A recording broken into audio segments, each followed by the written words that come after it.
Hi friends, আশা কৰো সকলোৱে ভালে আছে।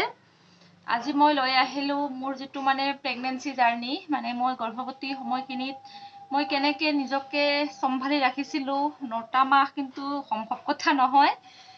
কি সাৱধান অৱলম্বন কৰিছিলো, কি খাইছিলো, কেতিয়া ডক্টৰৰ তাত গৈছিলো বা নিজকে কেনেকৈ কি কৰিছিলো আৰু এইখিনি মোৰ অভিজ্ঞতাৰ পৰাই এটা মই ভিডিঅ' বনালো। আৰু মই ভাবিলো যদি মোৰ ভিডিঅ'টোৰ চাই কোনোবা গৰ্ভৱতী মহিলা অলপ হলেও কিবা উপকৃত হ'ব পাৰে, সেয়েহে মই ভিডিঅ'টো শ্বেয়াৰ কৰিলো। মই যেতিয়া জানিব পাৰিলো প্ৰথম মাহতেই, তেতিয়া মই প্ৰথমে চৰকাৰী হস্পিটালত গলো। চেকআপ কৰিলে, চেকআপ কৰি তাৰপিছত এখন কিবা কাৰ্ড দিয়ে, সকলোকে দিয়ে। সেই কাৰ্ডখন লাগে, ইনজেকচন দিওঁতেও লাগে, তাৰ পিছতো বেবী হলেও সেই কাৰ্ডখন কিন্তু টিকাকৰণত লাগে। তাৰ পিছত প্ৰাইভেটত ডক্টৰৰ তাত দেখালো। প্ৰথমে ডক্টৰে চেকআপ কৰিলে, মেডিচিন দিলে, ডক্টৰে ক'লে ঠিকে আছে, মাহে মাহে আহি থাকিব। তাৰ পিছত ঘৰত আহিলো। মই কিন্তু প্ৰেগনেন্সি সময়খিনিত মই আৰু মোৰ হাজবেণ্ড দুজনেই আছিলো। হাজবেণ্ড ডিউটিত যায়, ৰাতিপুৱাই ওলাই যায়, গোটেই দিন নাহে, সন্ধিয়া বা কেতিয়াবা ৰাতি হৈ যায়, গোটেই দিন কিন্তু মই অকলে পাৰ কৰিছিলো। আচলতে এই সময়খিনিত আমাৰ কোনো কাৰো ভয় খাব নালাগে। আৰু বহুতে আজিকালি ভাবে যে ৰেষ্ট ল'ব লাগে, নহলে কিবা অসুবিধা হ'ব পাৰে, কিন্তু মোৰ মতে দেই, মোৰ অভিজ্ঞতাৰ পৰা কৈছো, এইটো একদম মিছা কথা। আপোনালোকে যদি বেছি আৰামত থাকে, বেয়াহে মোৰ মতে। মই কিন্তু সকলো কাম কৰিছিলো, ঘৰ সুৰা, চোতাল সুৰা, বাচন মজা, পূজা কৰা, ৰান্ধা বঢ়া, মই কিন্তু সকলো কাম কৰিছিলো, কাপোৰ ধোৱা। মোৰ হাজবেণ্ড যেতিয়া থাকে মোক পানী চানী দাঙি দিছিলে, সেইখিনি মোক আনিব দিয়া নাছিলে, কিন্তু বাকী মই সকলো কামখিনিয়ে কৰিছিলো। যেতিয়া মোৰ গাটো বেয়া হৈছিল, তেতিয়া কেতিয়াবা হাজবেণ্ডক বনাব দিছিলো। আৰু এইখিনি সময়ত একদম ভয় খাব নালাগে আৰু নিজকে বেছি আৰামত ৰাখিব নালাগে। তাৰ পিছত আৰু বহুতে ভাবে কম বয়সতে বেবী হলে কিবা প্ৰব্লেম হয় নেকি, বহুতে ভয় কৰে, কিন্তু নহয়, কাৰণ ময়ো 18 বছৰতে মাক হৈছো, 18 বছৰতে প্ৰেগনেন্ট, 18 বছৰতে মাক হৈছো। ডক্টৰে চাই কৈছিলে মোকো। তাৰ পিছত এতিয়া 2 মাহ হ'ল, আকৌ ডক্টৰৰ তাত গলো। ডক্টৰে চেকআপ কৰিলে, আকৌ মেডিচিন দিলে। তাৰ পিছত আকৌ চৰকাৰী হস্পিটালত তাত গলো, ইনজেকচন দিবলে, ইনজেকচন দিলো, সকলো ঠিক ঠাক আছে। নাৰ্ছসকলে অলপ গালি পাৰিছিলে মোক, মোৰ অলপ ব্লাড কম আছিলে, কৈছিলে বেছি কৰি খাবি।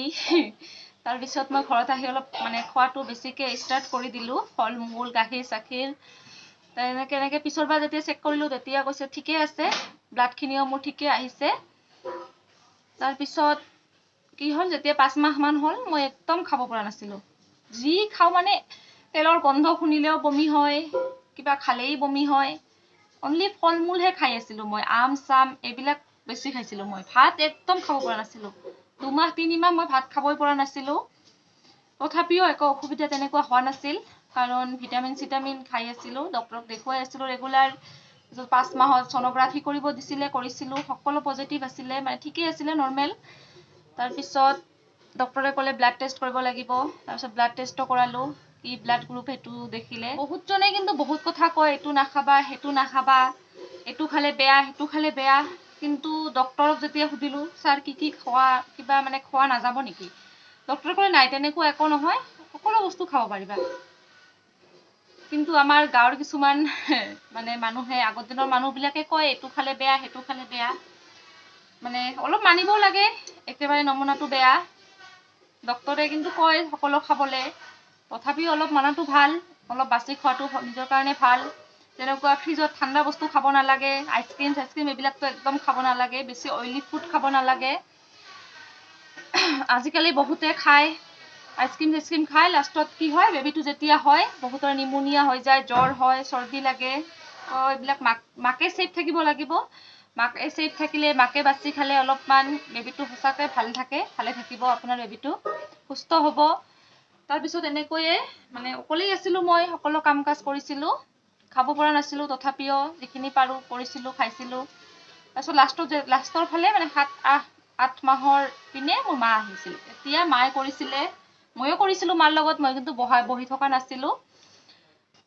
আৰু মই কিন্তু মানে মোৰ 5 মাহ 6 মাহ পৰ্যন্ত মই কিন্তু বাইকত উঠি গৈছিলোঁ, মামাৰ ঘৰত গৈছিলোঁ, ইয়াত গৈছিলোঁ, বাইকত উঠিয়ে ফুৰিছিলোঁ। মানে ভগৱানৰ সহায় একো প্ৰব্লেম হোৱা নাছিলে। তাৰপিছত মানে যেতিয়া 9 মাহ হ'লে তেতিয়া ডক্টৰে ক'লে আকৌ ছ'ন'গ্ৰাফি কৰিব লাগিব। তেতিয়া মই প্ৰাইভেটত গ'লোঁ ছ'ন'গ্ৰাফি কৰিবলৈ। প্ৰাইভেট হস্পিটেল আমাৰ ওচৰত আছে নাৰ্ছিং হোম, তাতে গ'লোঁ। তাৰপিছত ছ'ন'গ্ৰাফি কৰিলে, ডক্টৰে ৰিপৰ্ট চালে, প্ৰাইভেট ডক্টৰে। এনেতো আগতে চৰকাৰী ডক্টৰকে দেখুৱাইছোঁ, মানে চেম্বাৰত বহে, প্ৰাইভেট কৰিয়ে দেখুৱাইছিলোঁ, কিন্তু চৰকাৰী ডাক্তৰ আছিলে। তাৰপিছত লাষ্টত যেতিয়া 9 মাহত মই ছ'ন'গ্ৰাফি কৰিছিলোঁ, তেতিয়া সেইখন নাৰ্ছিং হোম আছিলে আৰু প্ৰাইভেট ডক্টৰ, মানে নাৰ্ছিং হোমটো প্ৰাইভেট। তাৰপিছত ডক্টৰে মানে চাই ক'লে যে তোমাৰ আৰু ৰখা নাযাব, তোমাৰ পানী শুকাই গৈছে, এতিয়াই চিজাৰ কৰিব লাগিব। আমিতো একদম ৰেডি হৈ যোৱাই নাই। চ' হাজবেণ্ড আছিলে, মই আছিলোঁ, আৰু কিন্তু কোনো নাছিল, দুজনেই গৈছোঁ আমি। মাও যোৱা নাছিল, মাক ঘৰত থৈয়ে গৈছিলোঁ। তাৰপিছত হাজবেণ্ডে মোৰ ফালে চাই, ময়ো চাওঁ, মই কিন্তু ঠিকেই আছোঁ, মোৰ কিন্তু কোনো পেইন চেইন একো হোৱা নাই। জাষ্ট ডক্টৰে কৈছে ছ'ন'গ্ৰাফি কৰিবলৈ কৰাইছিলোঁ। মোৰ কিন্তু কোনো পেইন বা কোনো এনে বেলেগ অসুবিধা মোৰ একো হোৱা নাছিলে। তাৰপিছত ডক্টৰক ক'লোঁ, ছাৰ আমিতো ৰেডি হৈ অহা নাই, চিজাৰ কৰিলে বহুত টকা পইচাৰো কথা আছে। ডক্টৰ ক'লে নাই, বেছি নহয়, আপোনালোকৰ 50,000 মানৰ ভিতৰত হৈ যাব। তাৰপিছত ক'লে যে 50,000 টকামান হ'লে হৈ যাব। তাৰপিছত আমি ভাবিলোঁ ইমান টকাটো আমাৰ হিচাপে নাছিলোঁ, তথাপি মেনেজ হৈ গ'ল হয়, কিন্তু আমি একদম ৰেডি হৈ যোৱা নাছিলোঁ, কোনো মানুহ নাছিল আমাৰ লগত।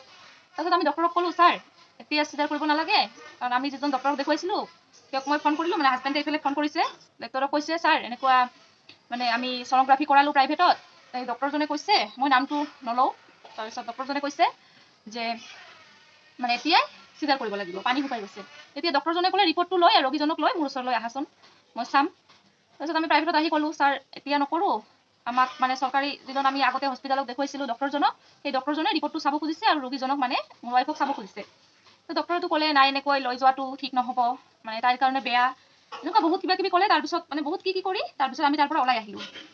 ওলাই গৈ তাৰপিছত এই ডক্টৰজনৰ তাতে গ'লোঁ, চৰকাৰী হস্পিটেলতে ডিউটিৰ সময়, ডিউটি তেতিয়া দুপৰীয়া সময় 12টা-1টামান হ'ব, ডিউটি কৰি আছিলে, তথাপিও মোক চাইছে, মোৰ ৰিপৰ্টটো চালে, মোক চালে চেকিং কৰি। তাৰপিছত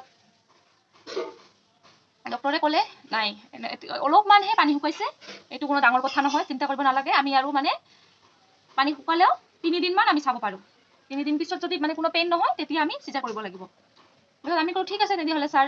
তাৰপিছত ডক্টৰে কৈছে এতিয়া ঘৰত যাব পাৰে, কোনো অসুবিধা নাই, আৰু তাই একদম নৰ্মেল আছে, চেকআপ কৰি মানে ক'লে। তাৰপিছত আমি ঘৰত আহিলোঁ, আহিবি একো নাই, 2 দিন গ'ল, 3 দিন গ'ল, কোনো অসুবিধা নাই, পেটটো মানে লৰা চৰা কৰি আছে।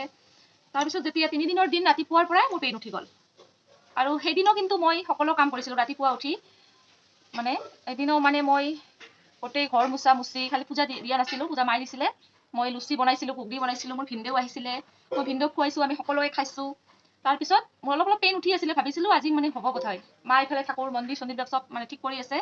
তাৰপিছত এনেকৈ মানে হাজবেণ্ড তেতিয়া কি হৈছিলে, আৰু এটা ডাঙৰ সমস্যা হৈছিলে, মানে তেতিয়া নোটবন্দী হৈ গ'ল। ইফালে মানে পুৰণা নোট নচলা হৈ গ'ল, ইফালেতো পইচা লাগিব হস্পিটেলত, চিজাৰ হয় নে নৰ্মেল হয় নাজানো। এইফালে হাজবেণ্ডে ৰাতিপুৱা মানে 4টা-5টাৰ পৰাই গৈ লাইন দি আছে, মানে টকা বদলাবৰ কাৰণে। তাৰপিছত মই ফোন কৰিলোঁ, মোৰ অলপ বিষ উঠি আছে, গাড়ী পঠাই দিয়ক, আমি হস্পিটেলত যোৱাটোৱে ভাল হ'ব। তাৰপিছত তেওঁ ক'লে ঠিক আছে, মই আশা যিটো আছিলে আশাটোক ফোন কৰোঁ, আৰু মোৰ এজন বৌ আছে, বৌদিজনীক ফোন কৰি দিওঁ। তাৰপিছত সিহঁতে আহিলে, আশাজনী আহিলে, মোৰ বৌ আহিলে ঘৰত, আহি আমি এখন গাড়ী দি গ'লোঁ হস্পিটেলত, গ'লোঁ ডক্টৰক দেখুৱালোঁ, কৈছোঁ ডক্টৰক ছাৰ অলপ পেইন উঠি আছে। তাৰপিছত ডক্টৰে চেকআপ কৰিলে, ডক্টৰে যিখিনি মানে কি কৰে সেইখিনি কৰিলে। তাৰপিছত ক'লে ঠিক আছে আজি চোৱা, এতিয়া বিষটো মানে বেছি হোৱা নাই, বেছি যেতিয়া বিষ হয় মানে জনাবা, হোৱাৰ সময় হোৱা নাই আৰু অলপ দেৰিকেই হ'ব। চ' তেনেকৈ ৰাতিপুৱাৰ পৰা 10টাৰ পৰা গোটেই দিন নাৰ্ছবিলাক আহে, ডক্টৰ আহে, চেকিং কৰে, মানে চেকআপ কৰে। তাৰপিছত ক'লে যে তুমি খোজকাঢ়ি থাকাচোন অলপমান। মই গোটেই হস্পিটেলৰ বাৰান্দাখন বহুত দীঘল, তাতে গোটেই মই খোজকাঢ়ি আছিলোঁ। তাৰপিছত দুপৰীয়া মা ৰান্ধি ভাত পঠাই দিলে, আমি ভাত খালোঁ, ময়ো খাইছিলোঁ হস্পিটেলতে ভাত। তাৰপিছত নাই আৰু কোনো গোটেই দিন কোনো খবৰেই নাই। তেতিয়া সন্ধিয়া হয়, ডক্টৰে ক'লে কি খবৰ, কি বেপাৰটো কি, কোনো পেইন চেইন এনেকুৱা মানে অলপ উঠে কমে। তাৰপিছত এটা মোক চেলাইন মাৰি দিলে, চেলাইন দি দিলে। তাৰপিছত মানে বহুত যন্ত্ৰণা হৈ গ'ল, লগে লগে মানে ইমান পেইন, মানে মই সহ্য কৰিব নোৱাৰোঁ, মানে চিঞৰিম নে কি কৰিম, কিন্তু মানে নিজকে বহুত মানে কঠিন, মানে শক্ত কৰি ৰাখিছিলোঁ মনটো, মানে ভয়, মই একদম যিটো সঁচা কথা, মই একদম ভয় পোৱা নাছিলোঁ। মানে বহুতে মোক ফোন কৰি কৈছিলে, নামবিলাক নকওঁ মই, মোক ফোন কৰি বহুতে কৈছিলে যে নৰ্মেল হ'লে কিন্তু বহুত কষ্ট, চিজাৰ হ'লে একো গম নাপাবা। কিন্তু মই ক'লোঁ নহয়, মই চিজাৰ নহ'ম, মই যি কোনো পদ্ধতিতে মই চিজাৰ নহ'ম, মই নৰ্মেলি হ'ম। আৰু ডক্টৰে মোক চাই কৈছে যে সকলো নৰ্মেল আছে, পজিশ্যনো নৰ্মেল আছে, গতিকে কোনো অসুবিধা নহ'ব, আৰু ডক্টৰে মোৰ বয়স কম কাৰণে চিজাৰ নকৰিবই, ডক্টৰে কৈছে।